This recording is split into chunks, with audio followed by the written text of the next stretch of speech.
is a new day to try to get right. This is a new day to get on track. Yeah, that's life in football. This is a new day to live your life. This is a new day to try to get right. This is a new day to get on track. Yeah, that's life in football. It's life in football. We are life in football.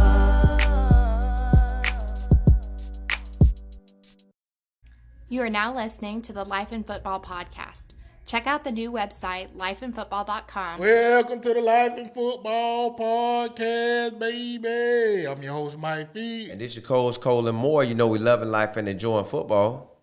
Top-notch coaches all around the world. Top-notch coaches all around the world. Today, we got a legend on, man. The book goes by the name of Charlie Ward.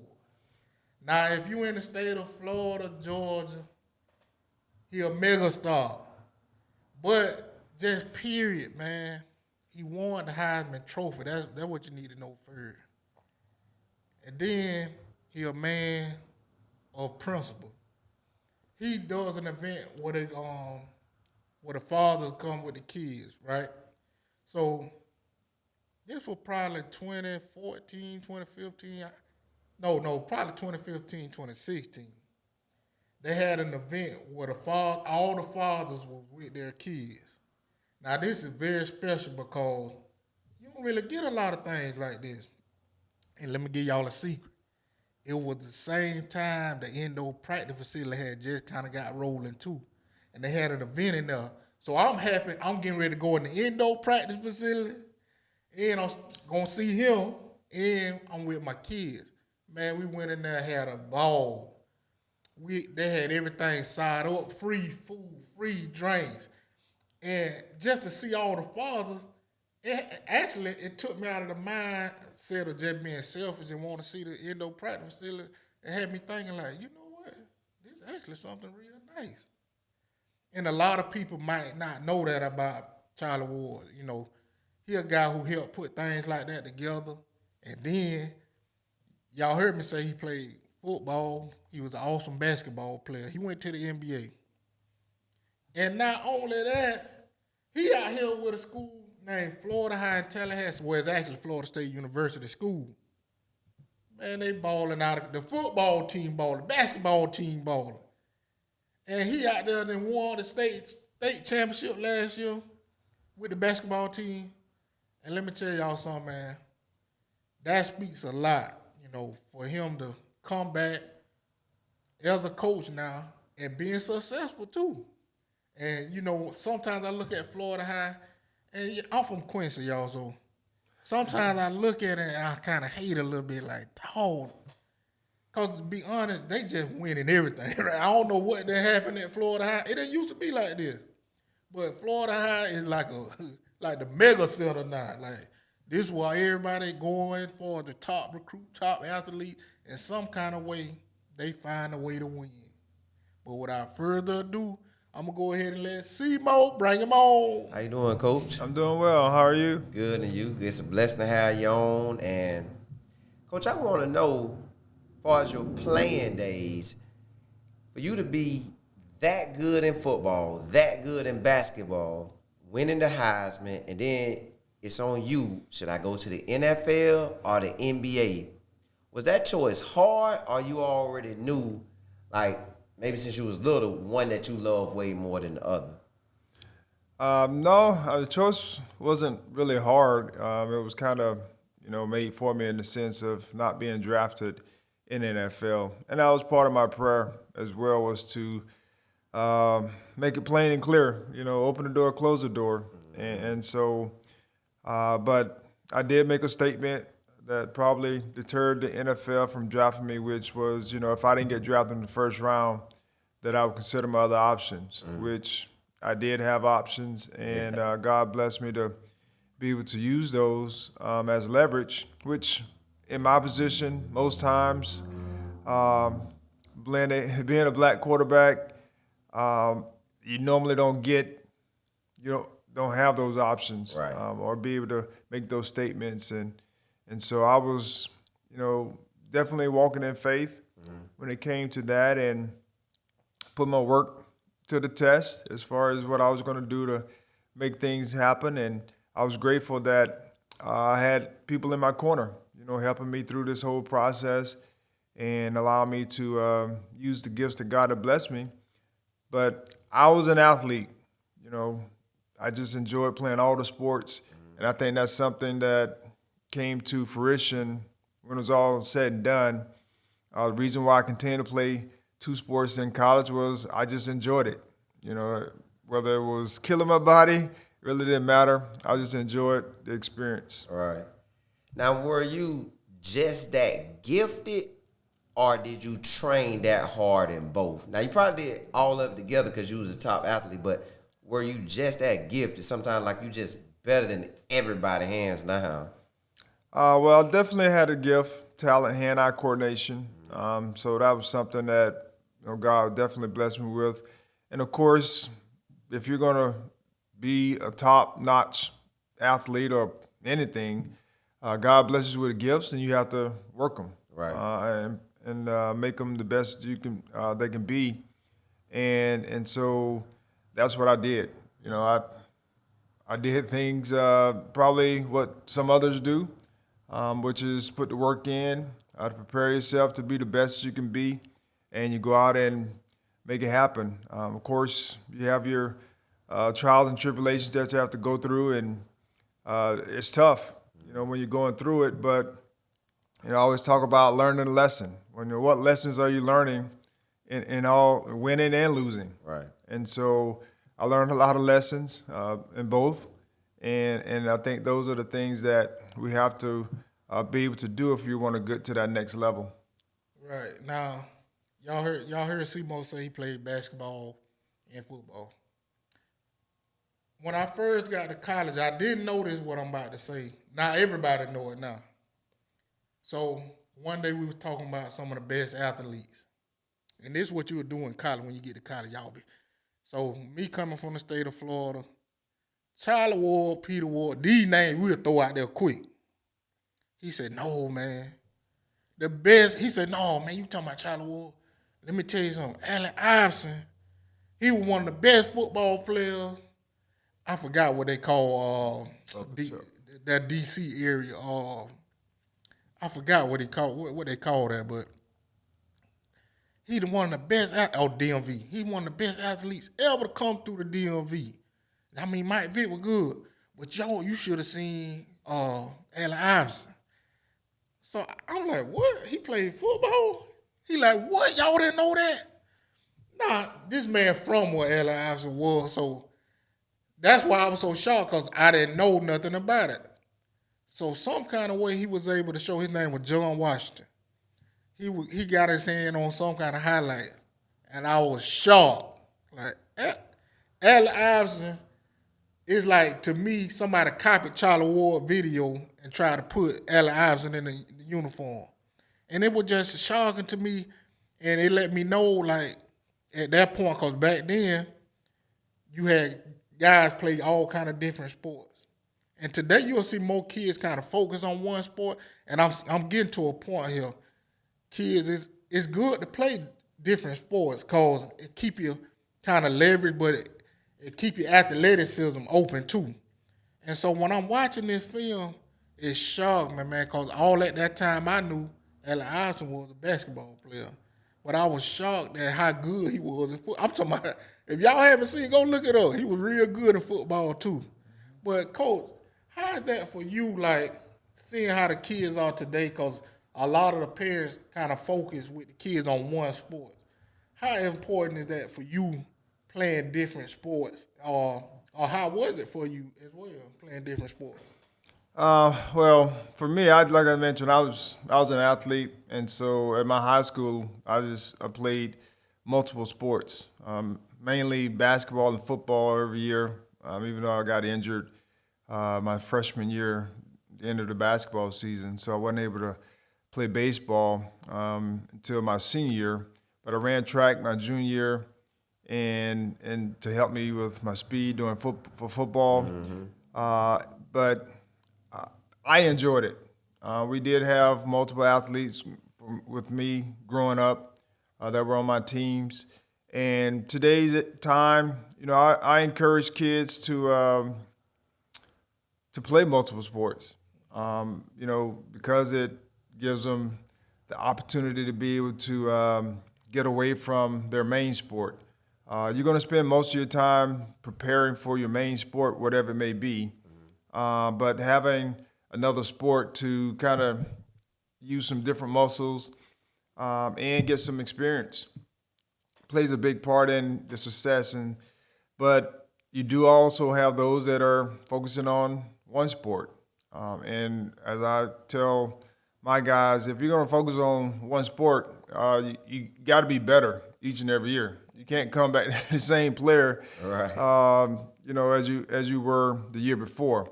And so you got to get the gym, weight room, all the different things going to help you be the best you can be if you're going to focus on this sport. Because if you have opportunity to go to college, those scholarships and opportunities are not just local.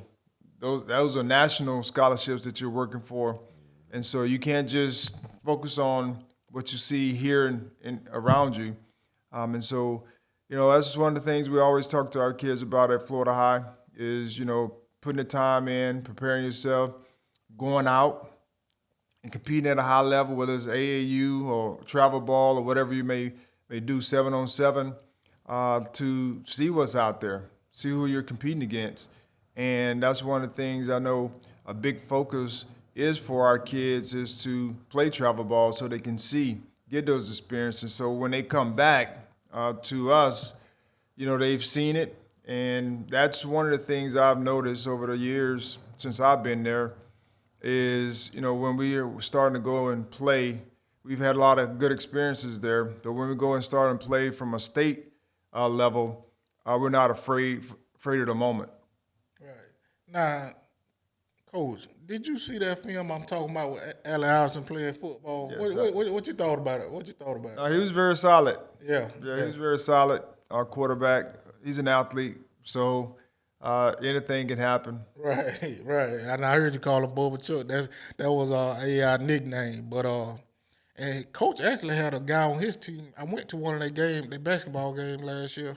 They had a guy by the last name of Donaldson, and he actually played quarterback for Florida High as well. He had got injured early that year in the football season, but he got better towards the end. And actually going to the game and seeing him play basketball, one thing I noticed by Coach Ward's team, they was hustling, man. I don't know if he had got on them that week in practice or what, but it's like you can see it. I don't know if the other team just maybe were like, man, we ain't going to beat them no way. I don't know what was going on. But you can clearly see his team had more hustle. Like I said, I don't know if he got on them early that week, like, hey, we ain't doing that this game now. But that game right there, I just noticed a whole lot. So, Coach, speak a little bit about your coaching style and as far as the game of basketball. Like, did you get it from a certain coach as far as basketball, or what leads you to, as far as like your basis of your coaching style? Well, I don't know if you know, but I started out as a football coach, high school football coach. For Pensacola. like 9 years, like 8.5 years or so, I coached football, and had a lot of losing during that time. So I learned a lot of lessons. One of the things I pride myself on is putting the time in to make sure we have a good product, and make sure our teams are respectable. And so when I first took over those football programs, they weren't respectable at all. Mm. And as we continue to mature throughout those years, we lost a lot, but we also learned on how to persevere through the challenges.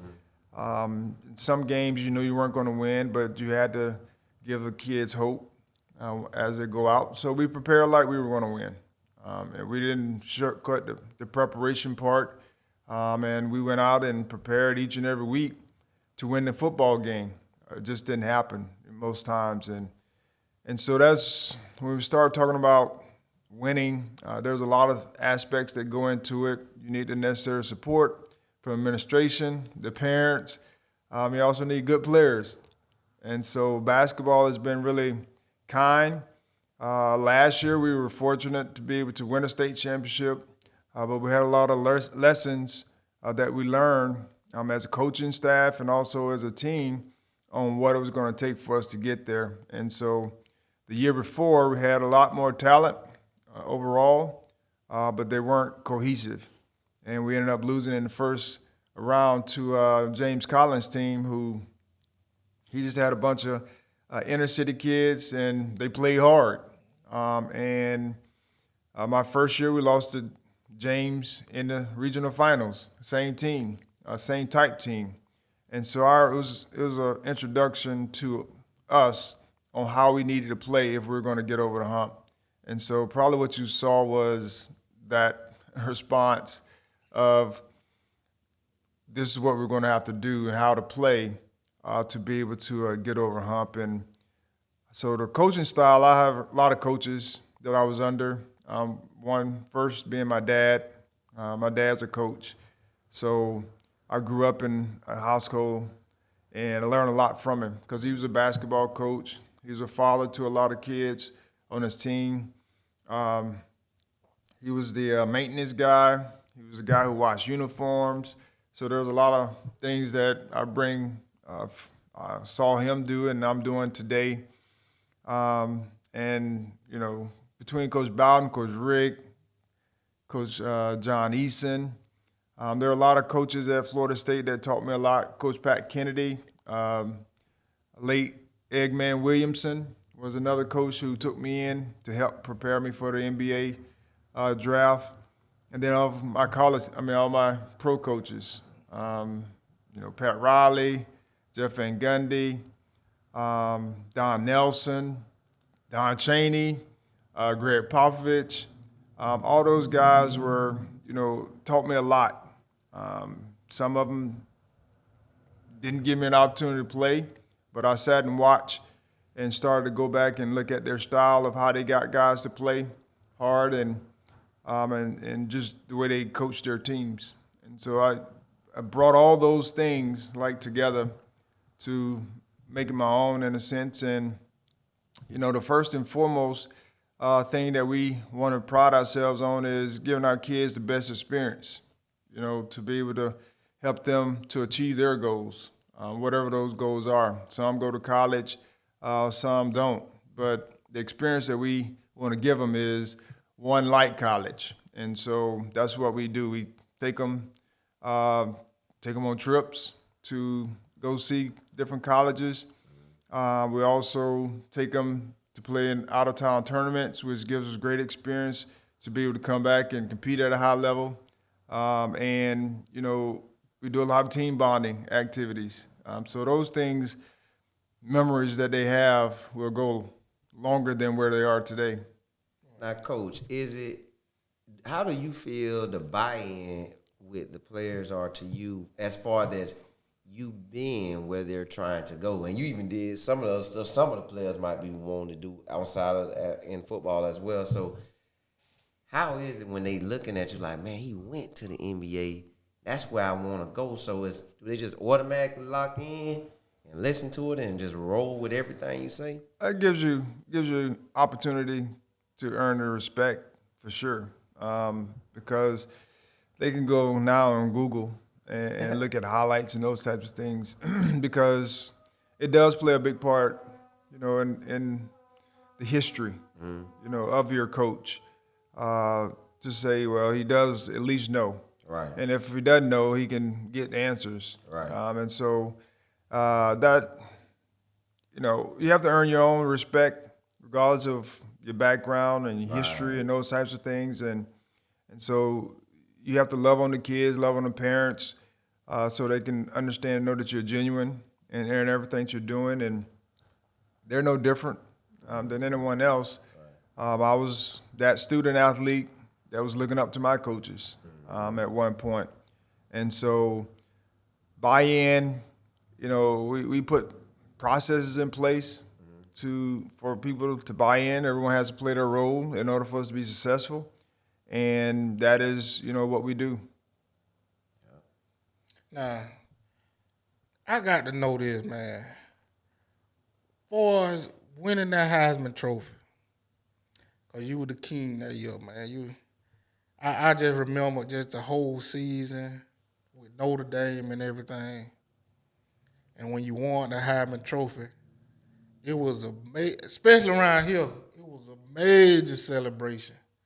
So, like, did you think you had a realistic shot of winning it? And then when you won it, because I always wonder when them guys sit in that chair, like, I want to know how they feeling right now. Like, when you just sitting there, they say your name, and, like, how is that for you, like, that experience, like, leading up to it and even sitting there before you winning the Heisman Trophy?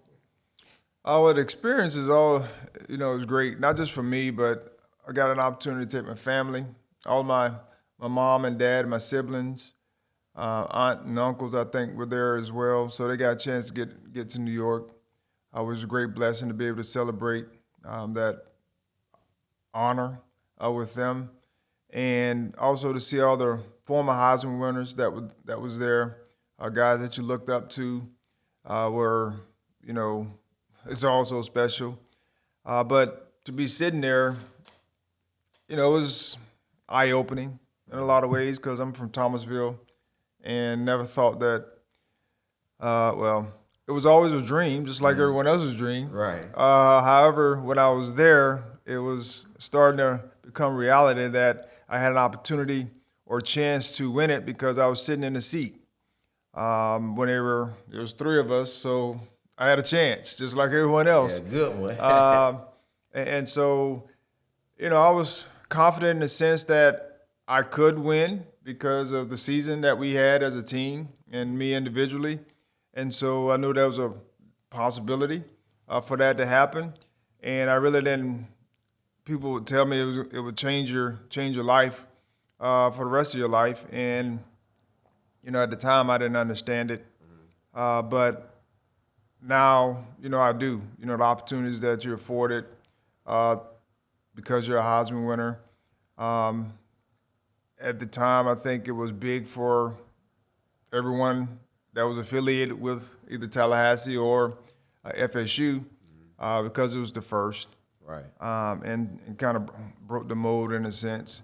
And so I understood it, but being in your bubble, you really don't understand it in a lot of ways, how it affected a lot of different people. Even though, Thomasville being the first, it was big.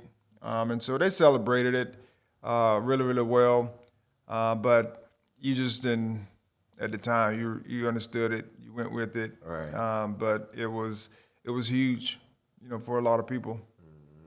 And see, when he's saying they keep going, do y'all realize, because that was 93 he wanted that. But I just seen him in a commercial the other night. And he was in the pool. I don't know if he was reading a book on the phone or something. And Yeah, I had a phone in the pool. I'm not sure if that was wise, but right. And then once he gets out the pool, you see the little gator come up out of the pool as he walk off. But he already out of the pool by this time. But that just kind of speaking on this, how that from 93 is still going on with him. And you'll see Barry Sanders and Tebow and all these other guys in these commercials. That's continuing every year. You'll see them in these commercials. And I heard you speak about your family, and that's what I want to know a little bit more about your mom and dad and your siblings, and how was it for you growing up? Well, I have 6 siblings, 4 sisters and 2 brothers, and my parents been married for 58 years, and they're educators. We're educators, both retired teachers, and they brought us up in a loving household. We had food on the table. They made ends meet. We weren't rich by any stretch of the imagination. We weren't poor, but we were right in the middle somewhere. We had things that we needed, and they supported us. We supported each other in everything that we did, and so that's the way they raised us. And what's the main factor for you during that time choosing Florida State? Was it other schools you were thinking about coming out of high school? Was it somebody real close, or what was the factor for you choosing Florida State? Well, there were a couple. One was it came down between University of Georgia and Florida State. Because my buddy Sean Jones, Georgia Tech was in the mix as well, but my buddy Sean Jones ended up going to Georgia Tech. So it came down to University of Georgia and Florida State. And really, it was Coach Bowden that was the deciding factor because he allowed Brad Johnson to play basketball. And I wanted to play basketball as well and football. And I was going to take him at his word. He came in and said he was going to allow me to play if I did my portion, which was I had to make sure my academics were in order. And if I do my part, he was going to allow me to play. And I wasn't sure, after my freshman year because I was a punter. And I ended up winning the punting job. And I didn't go out and he didn't allow me to go out and play basketball my true freshman year. He wanted me to come out and try to compete for the football job, quarterback job, which I knew I wasn't going to win because they told me I had to be patient because there's two guys in front of me, Brad Johnson and Casey Weldon. And they were both redshirt sophomores, I think, at the time. So I knew I wasn't going to win that job. But I went out, got the experience of spring football, which was good. And then the next year, Coach Bowden allowed me to go out and play basketball full time, once the season started. And I had to report to football or anything. So that he held to his word, and I was grateful for it because it gave me an opportunity to focus on basketball only and establish myself in that sport first. And then once I got to football and going back and forth, I at least established who I was as a basketball player. Right. And when I came back, they knew what I was capable of doing. So that was huge for me. And part of my story was being able to have that 1 year where he allowed me to go out and play basketball only, which that's not happening with any other coaches. Mm-hmm. And that speaks a lot about Coach Bowden too, man. 100. Who that for? I say 100%. Yeah. Yeah. Cause did he do it because y'all had them other two quarterbacks? Yes, that was the main reason. Yeah, that was the main reason. Yeah, cause see, Coach Bowden, he a legend too, and a lot of the things you do too, man, it speaks a lot to the community. Like I was saying, with the kids, with the dad thing that event I went to. It was all pro dads. All pro dads. That's what it was. Coach Ward, let me tell you something. That was nice right there. It was laid out in the indoor practice facility, and all the man, they had the band in there. Staff, everybody was nice. Bouncing houses. They had different little activities you do with your kid. And mind you, I got three girls now, and a son about to come. But at that time, I only had two. They was real young, and two little girls, and man, they was having the time of their life. For a lot of people, y'all may not know, Florida State has a mascot, which is the horse, not the one on the field, but they had a person in the costume. And man, they wanted to take pictures with the person in the horse costume about 4 or 5 times. I mean, every time we'll walk away, they want to come back. And that event, it spoke a lot to me. Because I look around, I saw the dads, and sometimes we got to be honest here. Y'all don't get mad, what I'm saying. Dads, we almost get left behind sometimes. Well, mama going to get the praise, I understand, but that event spoke a lot, just looking at all the dads in there with their kids, and we having a good time. And I want to thank you for that, too, and everybody who was involved in that. What came behind that event coming up, and, could you speak about that, All Pro Dads, a little bit? Well, All Pro Dads is affiliated with Coach Tony Dungy. He's one of the co-founders of it. Of course, his history of being a great dad. He has talked to him. He has 9 kids now, 3 biological, and the rest are adopted. And so he has a heart. He and his wife Lauren have a heart for kids, and so he kind of helped establish the All Pro Dads as an outlet for dads to be able to get together with their kids, and they also have a website to be able to help support dads. They also have moms, iMoms as well, that they've added to the mix over the years.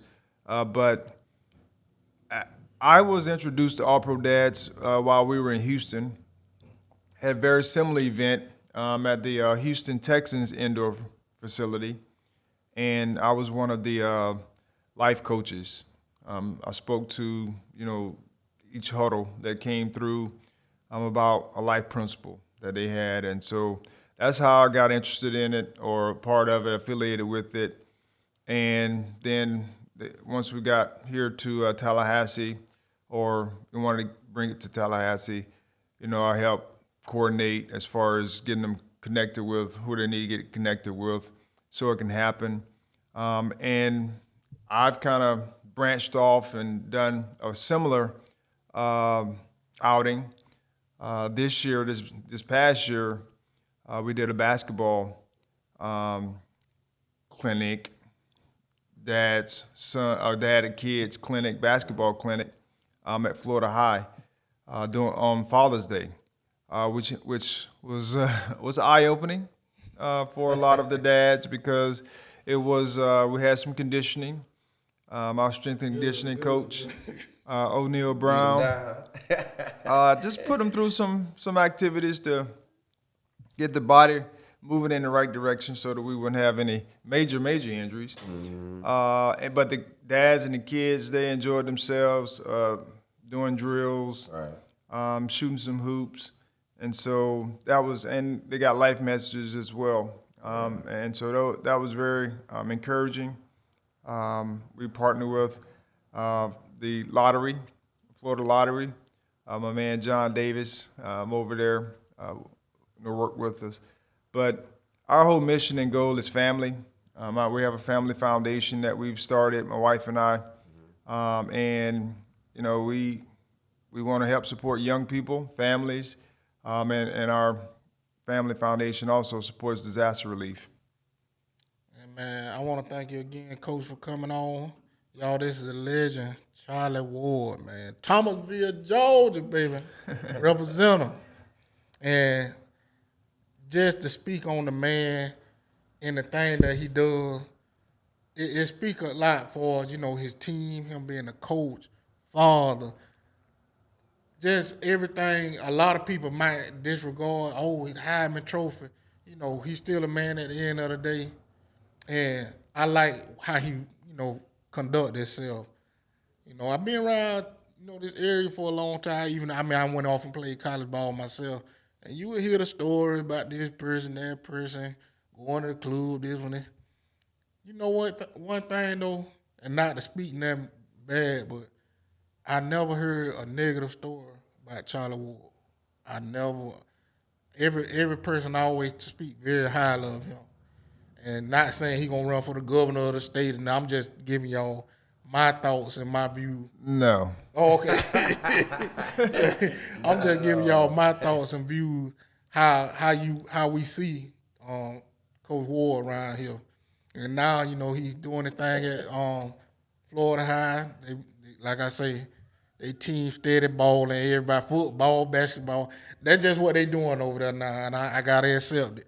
But I want to thank Coach again for coming on. And, this speak a lot to a lot of young people, because y'all heard him speak about his dad. This man, daddy was in there washing the clothes, being a mechanic, fixing stuff at the school, and still coaching. And that's what it take a lot of time, because as a player, as an athlete, sometimes you kind of disregard that the coach got a family. The coach got things they got to do. And you just going on about your way, and sometimes we get a little hot-headed, think we know everything. But this is important, why you should listen to your coach and take your time to sit down and talk to him. Because sometimes I think back and I should have talked to some of my coaches more, some of the, people who was around the program, which I did at time, but I should have took more time. And y'all see how he was blessed to win the Heisman Trophy, take his whole family up to New York, and they come around full circle where he playing in the NBA in New York. So just imagine that his family first time going up there for the Heisman Trophy, then coming back. They went for football the first time, then they came back, later on for basketball. So, that's just show you God got a journey for all of us. And we never know, what's going to happen later on in life. That's why we got to be consistent, stay prayed up, and be a father to your kid, because that all-pro dad, that day it spoke a lot to me and some of the guys who I was there with. And some of them might even know. I mean, they had us in groups. And that was good, even communicating with them, and we had a great time. And I want to thank Coach again for coming on, and thank him for all he doing, man, and everything he has done. And even like somebody like a Ward Dunn, these guys, they do things in the community that a lot of people may not see at times, but I think it need to be recognized, and that's why I want to make sure I brought that up during this podcast. But I'm going to leave y'all how I always leave y'all. Keep your head up and not down, or else you'll fall to the ground. This is the Life in Football Podcast. Catch you next time.